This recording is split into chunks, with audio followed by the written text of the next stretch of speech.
Pymes, Perú. Estamos con el doctor Carlos Merino de Lama, tal como anuncié.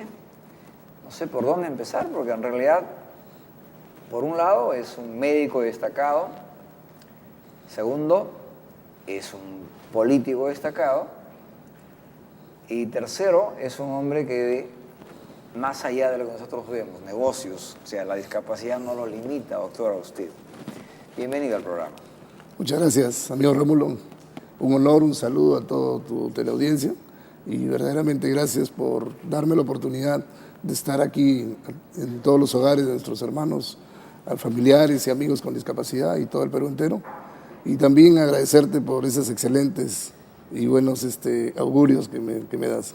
De hecho, reconocemos, empecemos por el lado profesional, ¿cómo está, digamos, la atención desde el punto de vista, usted como médico, para nuestros hermanos con discapacidad en el Perú? Bueno, la salud, como todos conocemos, es un derecho de todo ser humano y mucho más que debe llegar a las poblaciones más vulnerables.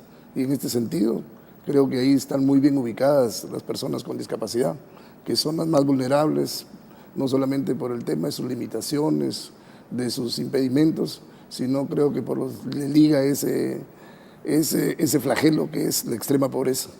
Y en este sentido creo que la descentralización, así como trae también cosas positivas para poder atender y llegar a todos los extremos, creo que también en algunas formas la falta de experiencia de los gobiernos regionales, de los gobiernos locales, hace que verdaderamente esta gestión no sea óptima y tenga sus grandes deficiencias. ¿Usted es médico cirujano? Sí, médico general, medicina general. Medicina general. Así es. El título lo sacamos como médico cirujano. Médico cirujano. Doctor, remitiéndonos a la región, se hizo el censo, se ha ido a la segunda etapa, el tema... El estudio biopsicosocial. Exactamente. ¿Cómo está evaluando la evolución en Tumbes? Bueno, primero cabe destacar que es un gran programa que en el fondo es algo mucho maravilloso.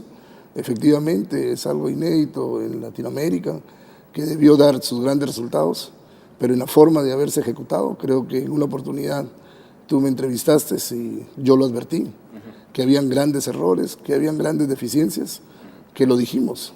Y uno de ellos es el primer punto, no haber considerado la sociedad civil.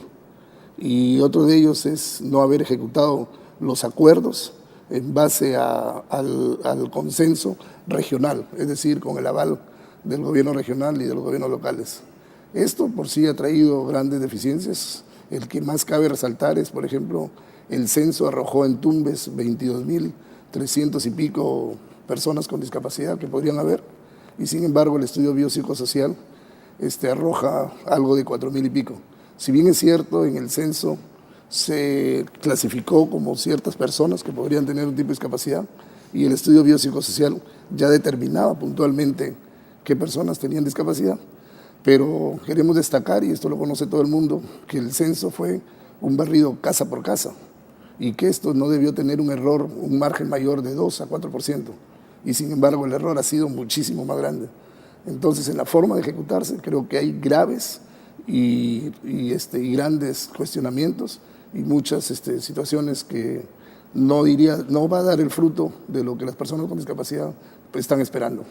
De acuerdo. Ahora, digamos, ¿cómo observa usted el comportamiento allí entre Oredis, Conadis y OMAPES? Porque este es el otro problema, ¿no? Así es. Por lo menos lo que veo en varias regiones, donde cada uno corre por su propia pista. Bueno, y ahí genera el problema de no encontrar estos puntos de coincidencia. Así es. Eso yo creo que siempre es el llamado que hacemos a nuestro colectivo, a nuestros hermanos con discapacidad y a sus familiares. Creo que existe un mayor predominio en siempre distorsionar, en siempre haber divergencias y que nos desunen, y que generalmente, a veces lamentablemente, son por intereses de terceros o por situaciones personales.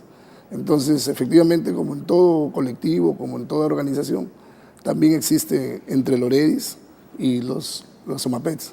Pero lo peor del caso, lo más grave del asunto, es que estos, a pesar de que se ha ejecutado un programa piloto que ya debería estar dando resultados.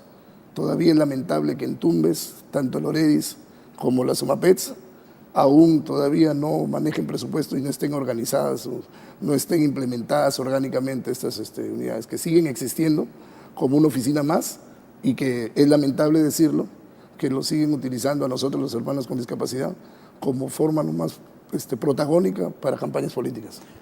Usted ha puesto la pregunta. Entonces, este contexto político y hoy mucho más que la campaña ya empieza a tener más fuerza, la campaña municipal, la campaña regional, a llevarse a cabo el 5 de octubre de este año. Entonces, ¿usted ve que eso va a polarizar más en lugar de fortalecer? Bueno, yo creo que siempre el asunto, como un antecedente, la persona con discapacidad tiene que tener un rol protagónico y un rol de decisiones. Y en este sentido creo que siempre hemos hecho el llamado a que la persona con discapacidad tenga un protagonismo en la vida política. Incluso es más, en esta ley que dicho sea de paso, aún no se reglamenta y que la sociedad civil, como todas las instituciones, están haciendo un llamado enérgico para que ya el reglamento salga, se propuso en esa ley a través del Congreso. Nos referimos a la ley 29973. Sí, se propuso que las personas con discapacidad tengan un cupo mínimo, así como se considera el tema de mujer, el tema de equidad, para que tengan protagonismo tanto en los gobiernos nacional, en el gobierno regional como en el gobierno local. Y usted está diciendo eso, efectivamente, hoy que se acercan las elecciones, efectivamente va a tratar y que se van a ver mucho más lejos los anhelos de la persona con discapacidad. Y entonces ahí va mi pregunta directa. El pueblo de seguro que pide al doctor Carlos Merino Lama estar al frente, usted ha sido además presidente de CONADIS, estar al frente, porque usted tiene una actividad política permanente, aun cuando no sea necesariamente partidaria. Así es. Pero usted está haciendo escuchar la voz profesional, la voz política y la voz sectorial. Como ser humano, como ciudadano y como médico, yo siempre he dicho, el hombre es un ser político por naturaleza y eso no lo podemos negar. Yo creo que en la toma de decisiones, en los lugares donde estemos, siempre debemos hacer prevalecer las consignas y los principios que uno tiene. Y yo creo que usted dice, si puntualmente quiere que le responda la pregunta, sí hay ese llamado a que siempre podamos participar activamente en la política. Pero a veces, lamentablemente, por otros intereses, por otras circunstancias, a veces no es posible, pero nunca se agacha la guardia. Siempre creo que antes de haber sido presidente con CONADIS, yo he demostrado una situación de solidaridad, una situación social y un liderazgo. Igualmente, cuando lo estuve, traté también de poder conciliar con todas las fuerzas, porque creo que el anhelo, el objetivo era la persona con discapacidad. Y posterior a eso, he continuado en esa labor como la seguimos continuando. Yo creo que en ningún momento, si Dios da la oportunidad y creo que se crean los mejores escenarios, en todo momento creo que no agacharemos la cabeza y siempre el hombre debe ser político. Más aún, cuando cree representar a una masa que verdaderamente está excluida y que verdaderamente no goza pleno de sus derechos. Claro, este compromiso por un lado humano y social y por otro lado el tener un trabajo limpio y un liderazgo a todas luces capaz. Ojalá de cambiar, por ejemplo, esa cara. Con todo respeto, quiero mucho a Tumbes porque uno disfruta de sus zonas agrícolas, de su mar, etcétera, pero cuando he dado por ahí una vuelta hace un poco de días, veo que los letreros son más de obras sociales, entre comillas, de comedores populares, que no estoy en contra de los comedores populares, pero digo, no va más allá de eso. Así es, incluso al inicio yo mencionaba que la descentralización trae sus grandes frutos, pero también trae sus desventajas. Y parte de eso es que hay muchos cuestionamientos en las obras y lo que campea y lo que todo el pueblo, y creo que todos se ha dicho, es creo la corrupción, ese flagelo que se debe eliminar. Y eso es lo que no limita, lo que produce obras inconclusas, obras mal hechas, obras fantasmas, y un montón de situaciones, irregularidades que al final las consecuencias la paga el pueblo, y no solamente el pueblo, sino las personas más vulnerables, más excluidas. Ojalá que la decisión obviamente lo tomará usted y el pueblo también, pero Aun cuando he visto pues una lista larga ya de candidatos a la región, una lista larga de candidatos al municipio, a la provincia, como que si fuera pues digamos el una gran feria, un atractivo, concurso, ¿no? una ganancia, unos premios. Realmente el pueblo ojalá elija por lo mejor, ¿no? Así es. Que empiece a definir más allá de las emociones por propuestas, por liderazgos, Sí, yo por creo. cosas que generen consenso.